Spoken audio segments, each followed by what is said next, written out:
السلام عليكم. أهلا بكم في حكايات مامي. حكايتنا النهاردة حكاية مؤثرة جدا جدا.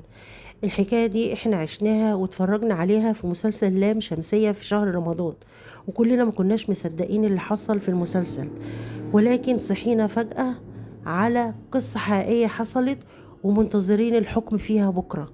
يا رب، يا رب خد حق الطفل ياسين من الراجل الظالم اللي عمل فيه كده. قصتنا النهاردة قصة مشابهة تماما، ولكن لطفلة، وبدون ذكر أسامي مش هنقول اسمها. هنحكي القصة، وبعد ما هنحكي هنشوف مع بعض ممكن نعمل ايه عشان نخلي بالنا من ولادنا، ودرس كلنا لازم نتعلمه. تعالوا بينا نحكي القصة. القصة بتحكي عن طفلة عندها 9 سنين، بتعيش في الأرياف، يعني في قرية. وكعادة كل الأرياف أو المناطق الشعبية بيخلوا الأولاد تلعب في الشارع لأنهم بيبقوا حاسين بالأمان، لأنهم بيلعبوا قريبين من بيتهم، وكمان قريبين من بيت قرايبهم ووسط جيرانهم، فمدين الأمان للقرايب وللجيران اللي حواليهم. ولكن للأسف الكارثة ما بتحصلش غير من أقرب الناس لينا. المهم البنت كانت بتلعب كعوايدها، وكان في ليهم راجل كبير في السن تعدى 60، كان بيعدي كل يوم على الأطفال يوزع عليهم ملبس أو بونبوني أو لبان على الأطفال دي. وطبعا هو كراجل كبير مخه كبير بقى وكده، كان بيضحك على الأطفال بالحاجات ديت علشان يخليهم يحسوا بالأمان تجاهه، ويبتدي يعمل فيهم اللي هو عايزه. فكان اختياره وقع المرة دي على بنت صغيرة عمرها 9 سنين، وبدأ يندع عليها كل يوم علشان خاطر أو بحجة يعني إنها تساعده إن يشيل معاه الشنط والكلام دوت، ويهديها بوحدة بونبوني أو شوكولاتة من اللي معاه. وكانت النتيجة البنت طبعا بتروح ومفيش أي يعني نوع من أنواع الخوف، أو أهلها حاسين تجاهه يعني مش بعدم الأمان، فكانوا بيسيبوا بنتهم تروح وكده. وكانت النتيجة للأسف يوم بعد يوم البنت بدأت تتغير مع مامتها، وبدأ يضيق صدرها، بدأت تخاف، بدأت ما تحبش تخرج تلعب مع العيال، وتعيط وتبقى منطوية على نفسها، وما تحبش حد يلمسها خالص. الأم بالتدريج بدأت تاخد بالها ان بنتها اتغيرت عن الايام اللي فاتت، والبنت كمان ما بقتش تحب تروح المدرسة ولا تلعب مع اصحابها. لما اصحابها يجوا يندهوا عليها علشان خاطر تلعب معاهم كانت بترفض، وكانت دايما بتخاف. ولما كانت بتيجي سيرة جارهم ده او اسمه قدامها كانت بتترعش وبتخاف جدا، وبتبقى مبلمة ومتبرق كده. لحد ما في يوم من كتر الرعب والخوف بدأت تصرخ، وبدأت الأم تقول لها فيكي ايه. ولما جت سيرة أو اسم الراجل ده قدامها راحت خافت وقالت لا أنا مش عايزة أروح عنده تاني، مش عايزة أروح عنده تاني، الراجل ده بيعمل حاجات وحشة. فالأم خدت بالها كده من الكلمة واتصدمت، وراحت تلاقي حاجات وحشة ايه. البنت بدأت تنهار وتعيط، وراحت حكت لها على اللي حصل واللي الراجل الكبير ده عمله معاها. طبعا مش عايزين نوضح علشان خاطر بصراحة التوضيح او الحكاية بالتفصيل شيء مؤلم جدا لأي ام او اي ست بتسمع القصة.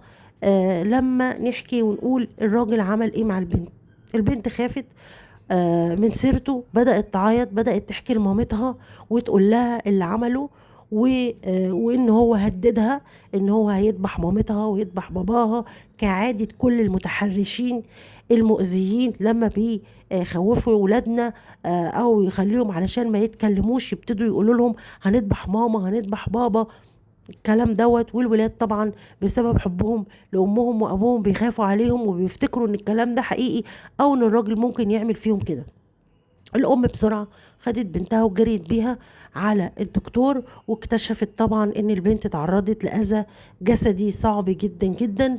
وبدأت تبلغ البوليس، وبدأت تتخذ إجراءات مع دكتور نفسي علشان البنت تتعالج من الصدمة اللي حصلت لها أو من الأذى الجسدي والنفسي اللي حصل لها، مع طبعا المشي في الإجراءات القانونية علشان ناخد حق البنت.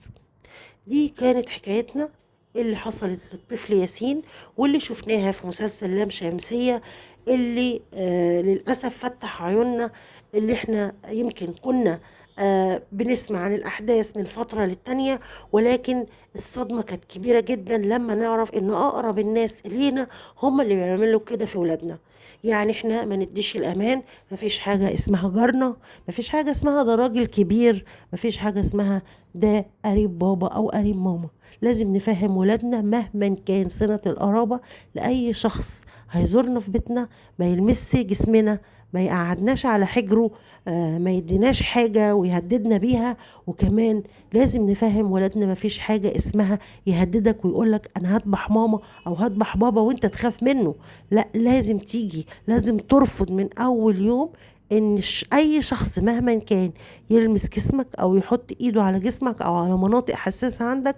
لازم تيجي تحكي لماما. لازم نفهم ولادنا كده، تيجوا تحكوا لماما، تحكوا لبابا، تحكوا كل حاجة. ما تروحوش مع حد حتى مهما كان قريب تقعدوا معاه في مكان مقفول لوحدكم. لا، لازم تبقوا معرفين ماما وبابا انتوا فين والمكان ده مع مين، ويكون معاكم حد كبير. ما تروحوش لوحدكم وما تقعدوش مع حد كبير ما نعرفوش او نعرفه فترات طويلة في اماكن لوحدكم. لازم ناخد بالنا كويس قوي من نفسنا، ونعلم ولادنا كل الحاجات ديت علشان نأمنهم من اي شر. لان خلاص اصبح للأسف الحاجات الوحشة ممكن تيجي من أقرب الناس للأسف الشديد. ودوت بحاجة شيء بيألم، طبعا شيء بيألم. نخلي بالنا من ولادنا ونعلمهم ونفطمهم كويس جدا مهما كان سنهم صغير. نتكلم معاهم ونفهمهم كل حاجة ونخليهم يحافظوا على نفسهم وجسمهم. وفي المدرسة برضو نخليهم يبقوا واثقين في نفسهم وما يخافوش من اي حد. لو راحوا درس مع مدرس، في مدرسة، في البيت، من جارنا، اي حد، ولاد او بنات. زمان كنا بنخاف على البنات اكتر، دلوقتي اصبح للأسف البنات والولاد الاتنين يتخاف عليهم زي بعض بنفس المقدار بالظبط، علشان ولادنا ما يتعرضوش لأي أذى نفسي للي شفناه لياسين. يا رب يا رب يجيب حق ياسين وينتقم من الظالم المفتري الراجل الكبير اللي عرضوا للحاجة الصعبة ديت.